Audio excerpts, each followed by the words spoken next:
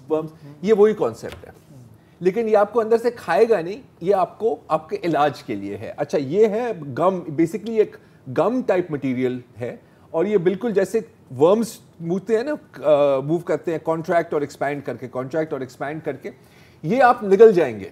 اس پر کام ہو رہا ہے, آپ یہ نگل جائیں گے, یہ آپ کے اندر ہی رہے گا, اور ایگزیکٹ جہاں آپ کو دوائی پہنچانی ہے نا آپ کے جسم میں, یہ ڈائریکٹلی وہاں پہنچائے گا. سو امیجن فار ایگزامپل کوئی کولن کینسر کی ٹریٹمنٹ, جہاں یہ چیز آپ کے کولن میں داخل ہو کے direct pin point drug deliver کرے گی, اور پھر جب اس کا کام ختم ہو جائے گا یہ آپ کے اندر ہی ڈیزالو ہو جائے گی. تو یہ ایک چھوٹی سی جھلکی into the future of robotics. بہت دلچسپ. ٹھیک ہے سر, ٹھیک ہے, کہاں سے نکال کے لاتے ہیں بس یہ توشہ خانہ میں پھنسے رہتے ہیں, اور آپ ہمارا ذہن کھول دیتے ہیں. زرار تمہارے بغیر یہ پروگرام نہیں چل سکتا. میں تو کہتا ہوں اسی پازیٹیو نوٹ پر پھر پروگرام کوئی پبلسٹی تو نہیں کرنی تم لوگ؟ ہاں, ایک اشتہار جو کل کے لیے, کل ہمارا ظاہر ہے کہ جمعے کا پروگرام ہے جس میں ہم آپ کی فون کالز لیتے ہیں. آپ کو بس یاد دلانا ہے کہ ہم نے واٹس ایپ کا بھی نمبر متعارف کیا ہے, جس پہ آپ ہمیں آڈیو اور ویڈیو میسج, سوال, رائے بھیج سکتے ہیں. اس میں اپنا تعارف کرائیں, نام, جگہ کا نام, اور اپنی بات کہیں. اس نمبر پہ کال نہیں کرنی ہے لیکن, کیونکہ کوئی نہیں اٹھائے گا, کیونکہ اس کا کال فنکشن ہم نے بند کر دیا ہے. لیکن جمعہ مبارک آپ بھیج سکتے ہیں. آپ کو ہاں واٹس ایپ ہے, انکریج کریں گے کہ آپ اس پہ بھیجیں, تاکہ کل کے پروگرام میں اسی ٹائم پھر آپ اس میں شامل بھی رہیں گے. فی الحال ہمیں اجازت دیجیے. خدا حافظ, شب بخیر.